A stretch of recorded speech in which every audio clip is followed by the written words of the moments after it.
Olá, mulheres do grupo Mães Intercessoras. Nós vamos dar continuidade à leitura do livro Ira, Arrancando o Mal pela Raiz, agora áudio 11. Nós já lidamos aqui com muitas coisas importantes. Nós já estudamos sobre os 3 critérios da ira justa, como Jesus respondia às ofensas, sobre a ira justa dele. Também lidamos com o perigo do auto-engano, dizendo que a maior parte da ira humana é pecaminosa. E agora nós vamos lidar com como avaliar sua própria ira. Com base em nosso estudo de Jesus e dos personagens bíblicos acima, concluímos que 3 critérios caracterizam a ira justa. 1. Ela reage contra pecados reais, conforme biblicamente definidos. 2. Ela focaliza em Deus e nos seus interesses, não em mim e nos meus interesses. 3. Ela coexiste com outras qualidades piedosas e se expressa de maneiras piedosas. Nosso estudo nos convoca 2 agendas principais de crescimento e 2 preocupações ministeriais. Primeiro, devemos desmascarar nossa falsa ira justa. Isso exige arrependimento, não apenas da ira em si, que agora descobrimos ser uma ira pecaminosa, mas também de nossa auto-enganosa justificativa sob o falso título de ira justa. A fachada cai por terra quando colocamos cuidadosamente nossa ira diante do espelho de nossos 3 critérios bíblicos. A Bíblia expõe nossa ira como pecaminosa. Isso provoca novas oportunidades de nos arrependermos e crermos, de nos aproximarmos de Deus e de conhecermos a Cristo e a nós mesmos de modo mais exato. Considere as ocasiões em que seu cônjuge ofende você. Em nome de uma ira justa, você o ataca? Você ignora ou se afasta de seu cônjuge? Você se consome na espiral da autocomiseração? As ofensas dele ou dela consomem a sua mente? Você suspende os planos para a noite ou cancela seus compromissos com o serviço para Cristo no fim de semana? Ou simplesmente chuta o cachorro à porta? Em qualquer desses casos, sua ira não é semelhante à de Cristo. Vamos supor que seu filho se rebele. Talvez ele desafie seus limites de horário ou fale desrespeitosamente a você. Você explode de raiva ou retalha com palavras impensadas? Você desconta em seu cônjuge ou em outras pessoas? Desiste de seu filho ou começa a evitá-lo? Fica repassando a cena diariamente à sua mente? Perde o controle ou fica obcecado com a situação? Se isso acontece, sua ira não é justa.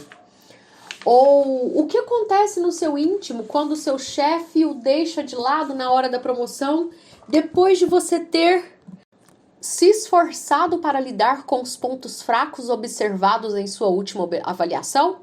O seu desapontamento se transforma em ira e você justifica essa ira com um sarcasmo crescente em sua voz? Esse supervisor asqueroso não é capaz de reconhecer um bom funcionário a 1 metro de distância. Ele deve me tratar assim porque eu sou crente. Você caminha pela vereda do martírio, presumindo que sua indignação é justa, ou seja, uma resposta piedosa à perseguição?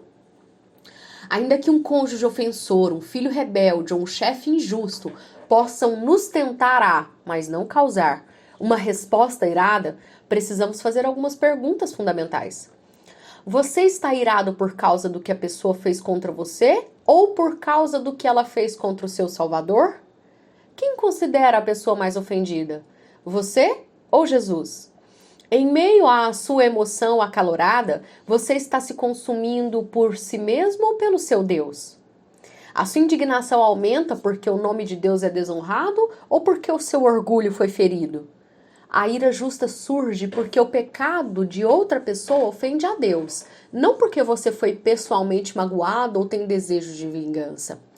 Agostinho de Hipona compreendeu isso. Em sua famosa obra, Confissões, o pai da igreja do 4º século comenta sobre uma ocasião em que ficou irado. Antes de sua conversão, ele foi para Roma para iniciar sua carreira como professor de retórica. quando de sua chegada começou a formar um grupo de alunos, mas logo percebeu uma tramóia particular que muitos deles usavam. Para evitar ter que pagar o salário de seu professor, um grupo de rapazes subitamente planejava sair e adotar um novo professor.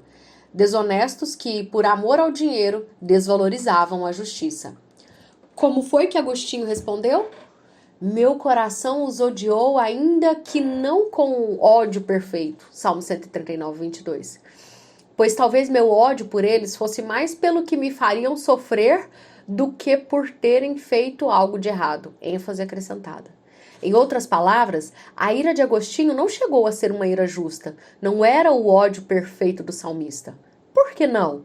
Porque terminava nele mesmo e em sua perda financeira, mais do que nas leis justas que os infratores haviam quebrado.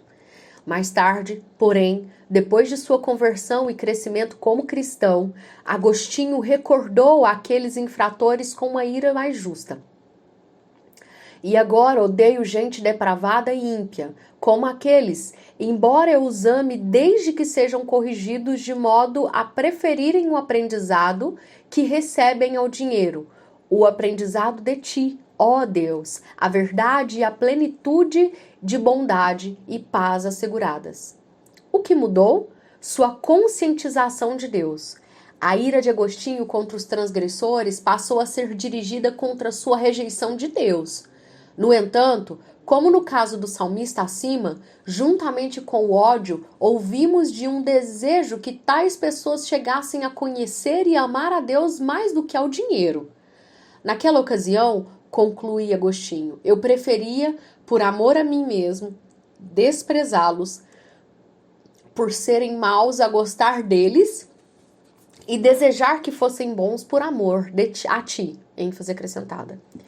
Vamos voltar a Cláudio, o pai que defendeu sua suposta ira justa. É claro que fiquei irado, declarou Cláudio, mas eu tinha direito de ficar irado. O Senhor usou nossos 3 critérios para convencer Cláudio de que sua ira era falsamente justa. Suas alegações de ira justa em resposta à desobediência de sua filha adolescente simplesmente disfarçava sua ira desgovernada. De que modo? Ele via sua filha como alguém que existia para fazer o mundo dele conveniente e ordenado. Ela, no entanto, não se ajustava à sua agenda arrumadinha. Quando ela deixou de viver pelo script de seu pai, ele ficou irado. O fato de que ela também não estava vivendo pela palavra de Deus foi, na ocasião, apenas um problema sem importância para Cláudio.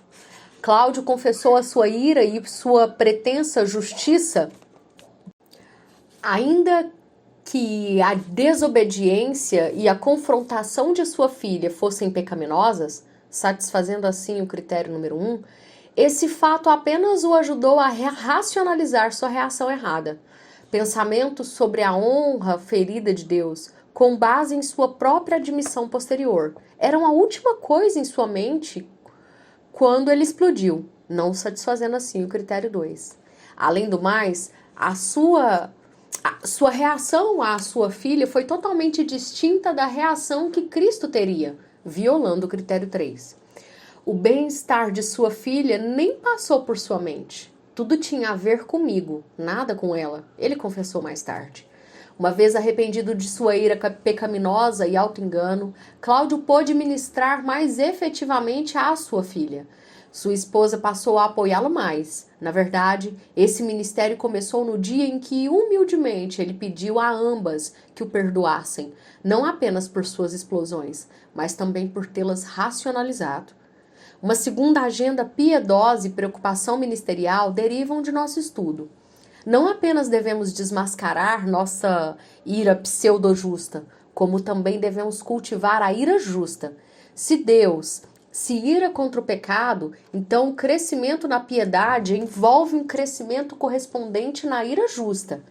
Embora não haja um único texto que nos ordene ficarmos irados, ambas as passagens discutidas acima e o caráter santo de Deus revelado em toda a Escritura formam uma firme convocação à ira justa. Ser semelhante a Cristo inclui ficar irado como ele ficou. A ausência de ira justa, quando esta é apropriada, é tão pecaminosa quanto a presença da ira pecaminosa. Escreva este capítulo como um pastor e professor de seminário americano, vários anos depois dos trágicos acontecimentos de 11 de setembro de 2001.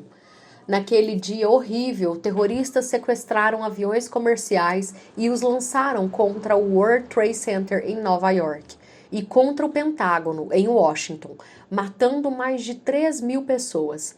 Até hoje, a ira de meus patrícios americanos continua acalorada.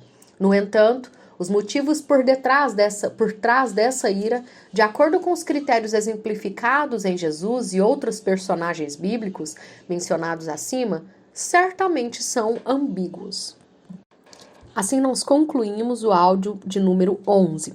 Eu quero colocar aqui, trazer aqui para a gente relembrar no finalzinho desse áudio, os critérios que ele coloca para nós avaliarmos se a nossa própria ira. 1. Ela reage contra pecados reais, conforme biblicamente definidos. 2. Focaliza em Deus e nos seus interesses, não em mim e nos meus interesses. 3. Ela coexiste com outras qualidades piedosas e se expressa de maneiras piedosas. E uma vez que nós estamos tendo conhecimento de tudo isso, nós somos diante de Deus indesculpáveis. E eu oro para que o Senhor ajude a mim e a você na construção e exercício dessa ira justa e que nós possamos, com a graça e a operação do Senhor em nós, arrancar toda a erva daninha da ira do nosso coração. Deus abençoe.